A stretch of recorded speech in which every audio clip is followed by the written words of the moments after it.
Thank you for that. Hello, everyone. Hello. A little bit promotion. Sorry, mine.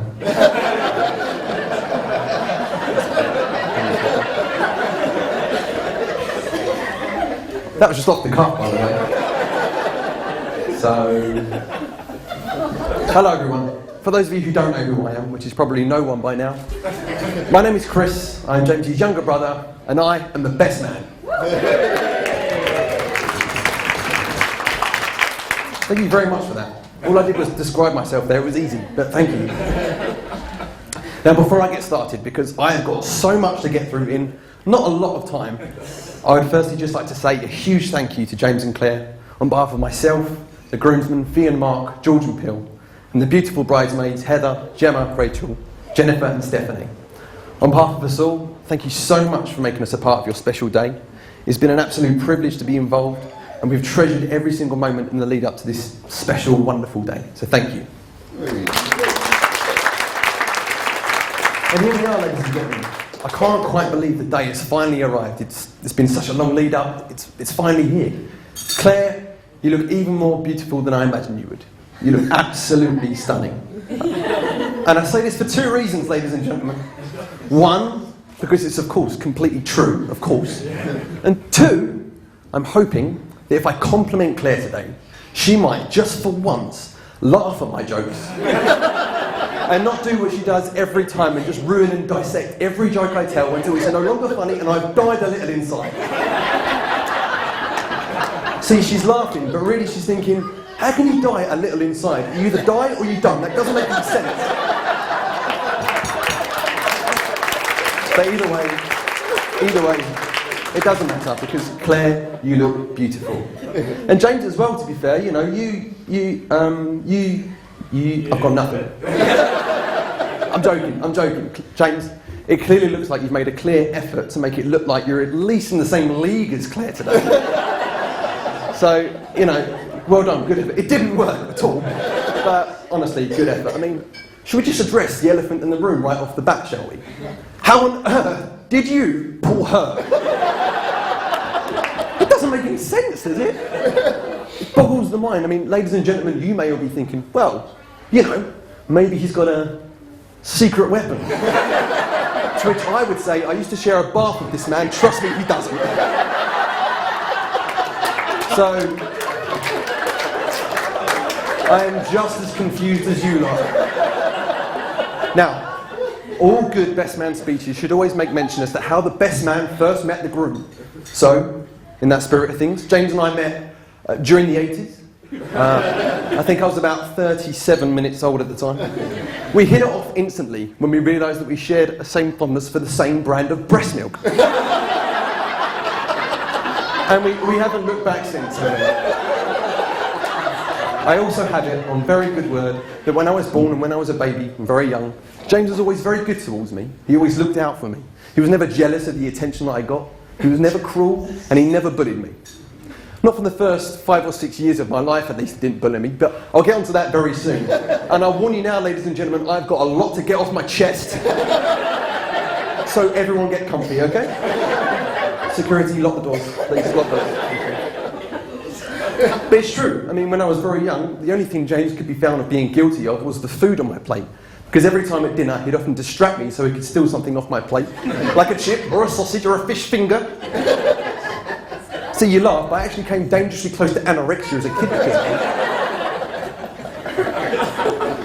Now, like most siblings growing up, James and I shared a bedroom, which meant that going to bed never really meant sleep time at all, but more arsing about for hours and hours and hours on end. So we'd go to bed and we'd start talking to each other, but you know, eventually we'd just get carried away, making each other laugh, getting louder and louder and louder, until finally the door downstairs would open up. James and I would be completely silent to see whether it was going to be Mum or Dad that was going to race upstairs to yell at us. A few seconds would pass though. No, it was seen as just a false alarm. Mum just had to go outside to make her 10th cup of tea for the evening. Or maybe she ordered Dad outside because he had to blow his nose. I mean, we all know he sounds like a foghorn. So it would seem it was just a false alarm. So James and I would just carry on talking again, making each other laugh, getting carried away, getting louder and louder and louder, until finally the door downstairs would open up a second time. Ladies and gentlemen, it was the same protocol as before, utter silence until we could assess the situation. No, it would seem it was just another false alarm, until suddenly, boom, boom, boom, boom, boom, Mum would be racing up the stairs to get us. James and I would assume the position, laying down, staring up on the ceiling in the most unconvincing of sleeping positions imaginable, just completely rigid, like Mum would burst through the room. Will you shut up and go to sleep for God's sake? The whole time Mum would be yelling at us, James and I would just refuse to budge from that position. We still were just like waiting for her to just give up and go back downstairs, which she did. Sorry, Mum. To be fair to James though, he did always take the brunt of the blame when we were kids. Even on the odd occasion when it was me that did something wrong. Didn't happen a lot, but sometimes. Mum would always yell James's name first before correcting herself and saying my name. So if I did something wrong, she'd be like, Jack, Chris! Honestly, for the majority of my childhood, I thought that my full name was Jack Chris.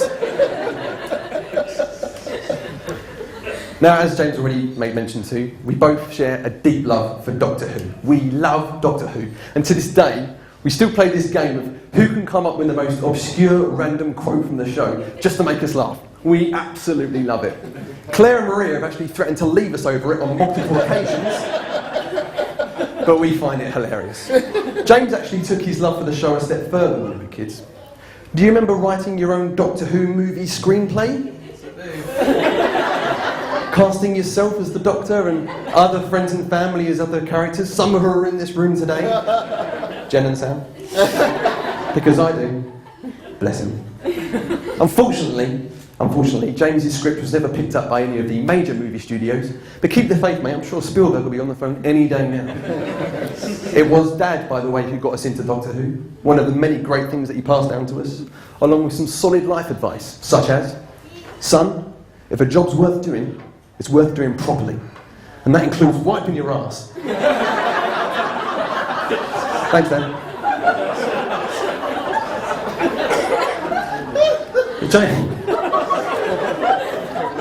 James is my brother, as we've established. He also happens to be the single most clumsiest person I know, which in turn makes him the funniest man I know. And one story that never fails to crease me up is when the four of us, Mum, Dad, James and I, took a trip to the Lake District. You know what's coming. We stayed in a log cabin that was on top of a hill that overlooked the lake. And one day it was absolutely pouring it down with rain, which is not uncommon for a typical fall holiday, is it? And it left us stuck indoors for hours, stuck inside the log cabin. And for someone as James, who can't sit still for 5 minutes, was unbearable. I mean, he literally had cabin fever. So finally, when the rain had stopped, James jumps right outside wearing nothing but a t-shirt, his boxer shorts, and crucially, nothing on his feet. Despite the warnings that Mum and Dad and me gave him about how slippery it was outside, James decided to dismiss our warning and proceeded to venture further out into the edge of the hill. Some of you can already tell where this story is going. Inevitably, James slipped and started slipping down the hill, but although he was slipping down the hill, he was still upright. So let me paint you a picture, ladies and gentlemen.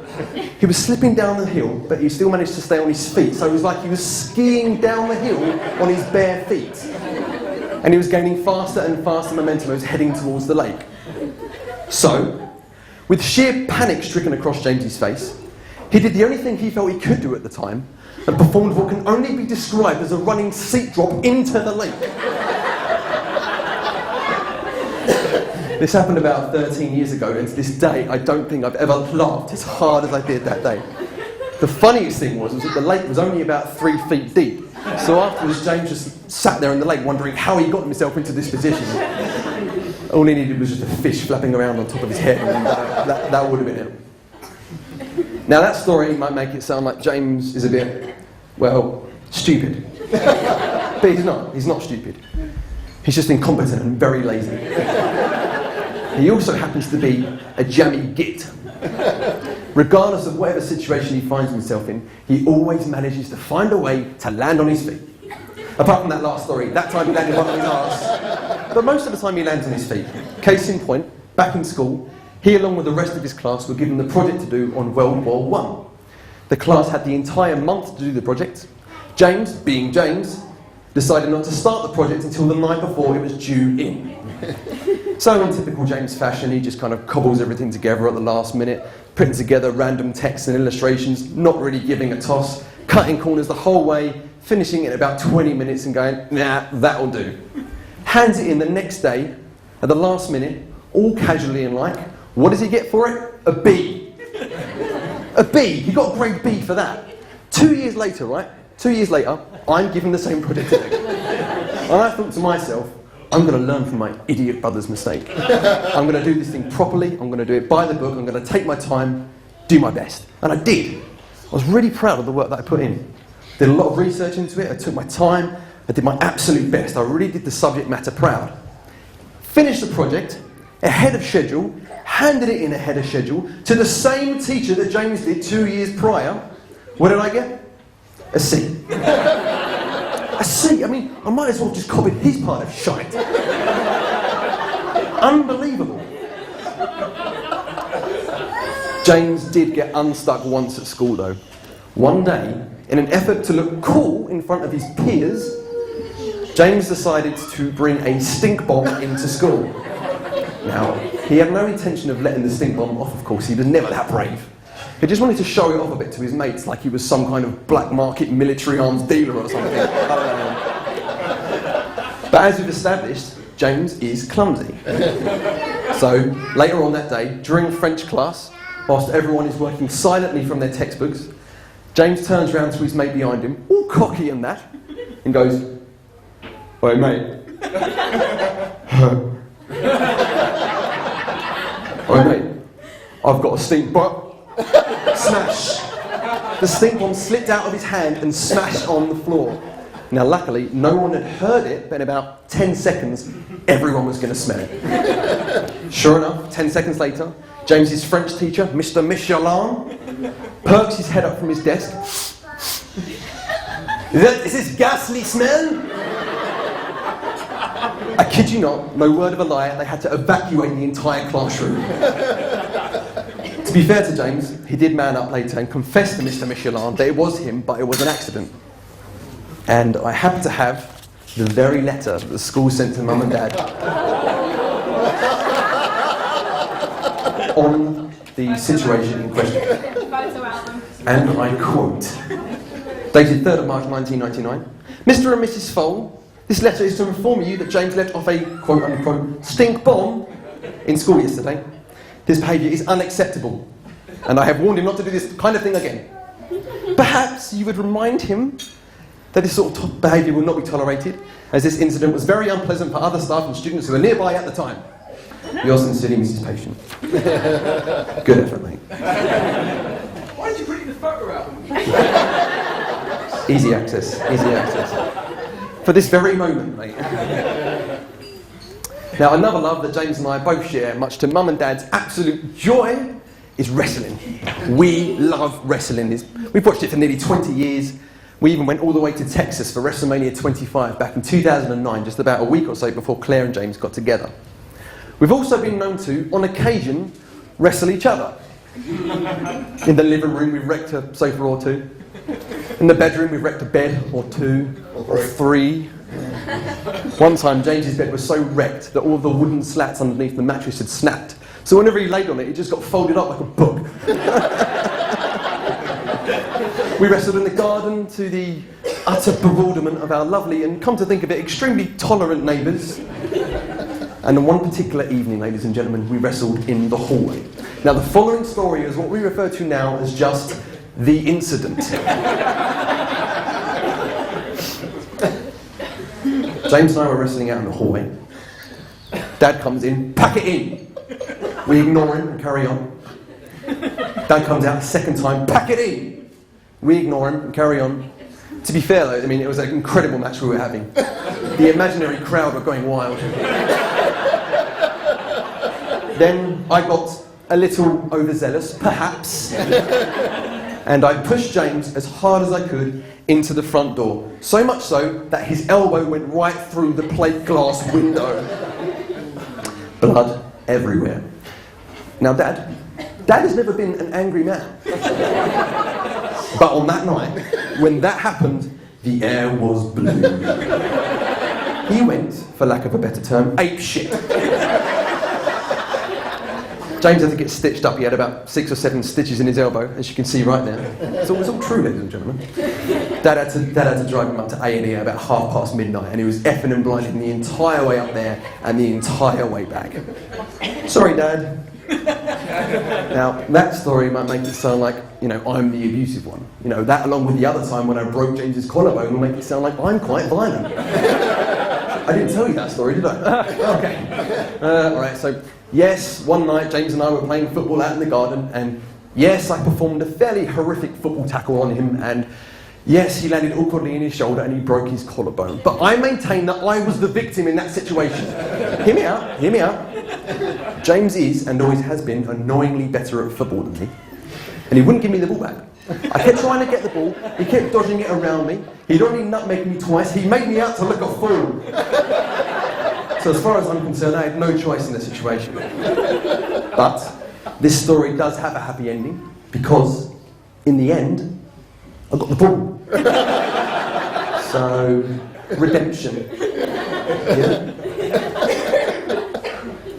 Alright, so fine. Maybe James has the physical scars, but all my scars are up here. They're all mental scars. When James and I finally got our own bedrooms, he would never, ever let me go to sleep at night. Whenever I was about to drift off, he'd just burst in my room and jump on my bed or throw something at me. Other times he'd be more psychological about it. I'd be drifting off to sleep, he'd creep in my room, turn my light on and then leave. Why? Why did you do that?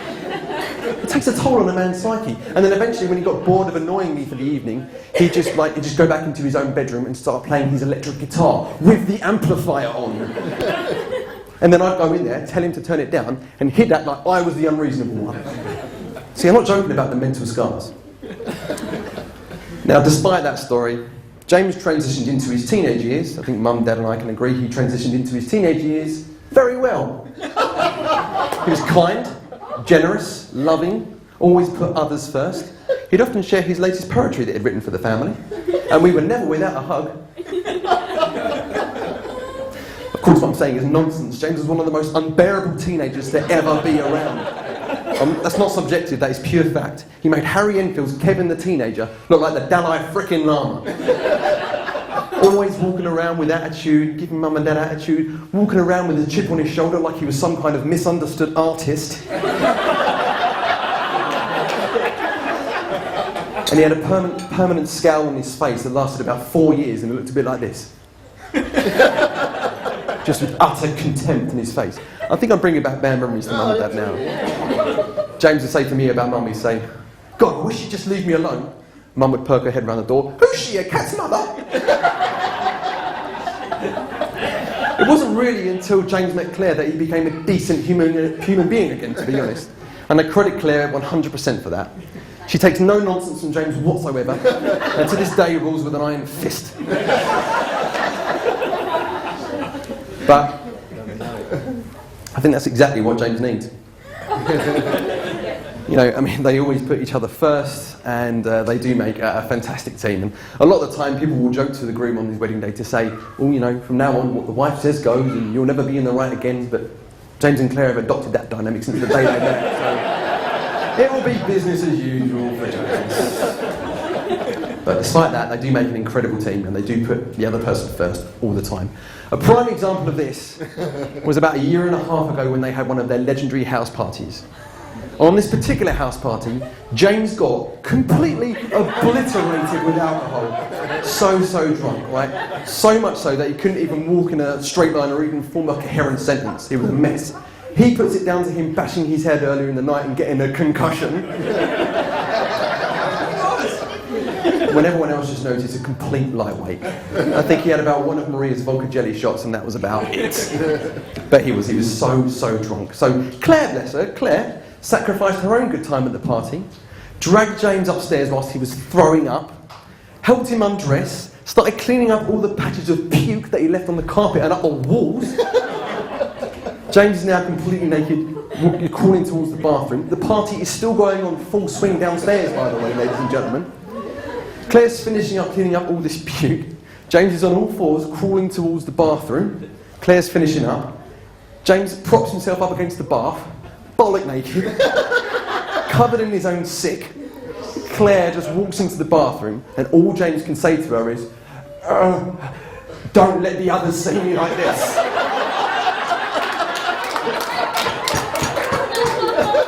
And she's still with him. She's still with him after that. If that's not love, I don't know what is. You went there.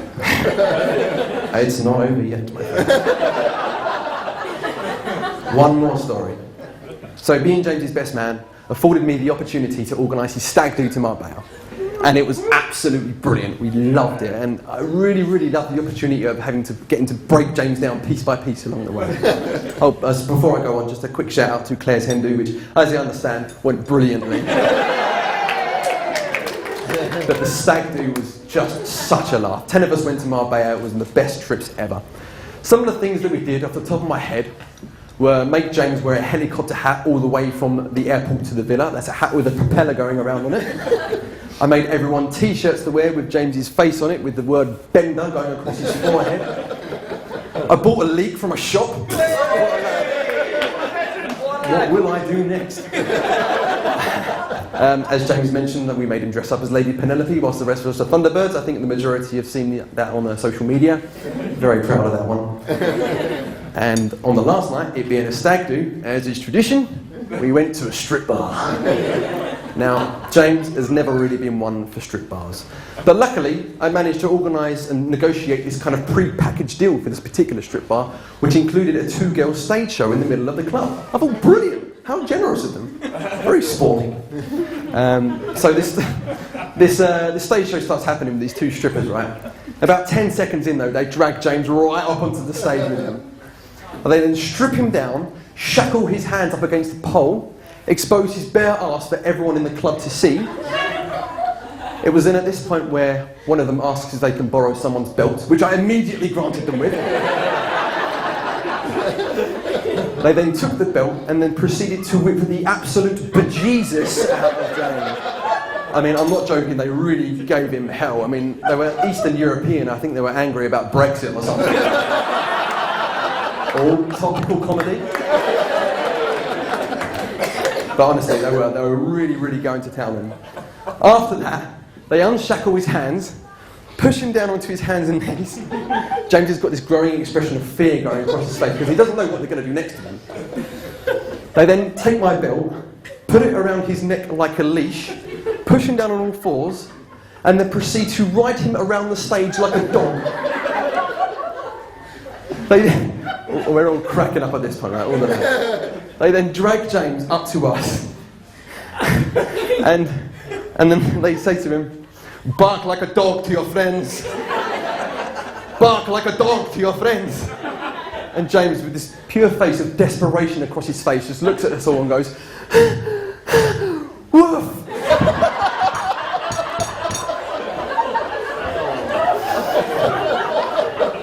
Do it again. Bark like a dog to your friends.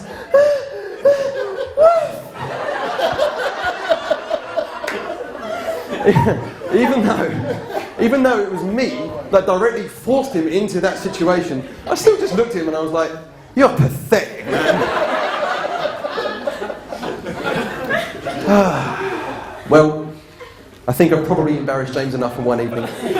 But I do have to say, despite our often bloody sibling rivalry, James has always been there for me from the very beginning. When I broke all of my toys when I was young, whether it be because I left them in the freezer too long, I threw them down the stairs, or I beat them mercilessly with a blunt instrument, James was always there to share his toys with me so I could do the same thing to them. When I first started school and I was too shy and frightened to make any friends of my own, James was there to share his friends with me. Whenever I was angry or upset or annoyed, whether it be because of James or not, James was always there to make me laugh instantly and just change my mood straight away. James is my brother. He also happens to be one of my absolute best mates, an inspiration and a hero to me. I was so honoured when James asked me to be his best man, especially considering how popular and how well liked he is and how surrounded he is by amazing, brilliant, hilarious friends of all the shows he's done and all the great bands he's been a part of. The guy's so bloody talented. There is certainly no shortage of people to ask. I can only hope that I've done the position justice. Claire, I'm so glad that you came into James's life, because it's meant I've got to have you in my life as well. And although we don't agree on everything, alright, we hardly agree on anything. We agree on nothing. But I guess that's what brothers and sisters do. And I do look at you as my older, slightly bossier sister, and I truly adore you.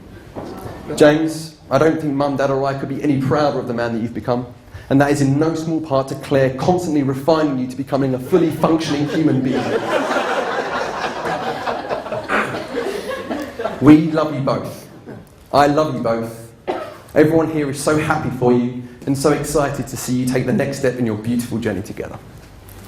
Ladies and gentlemen, please raise your glasses to James and Claire. Well.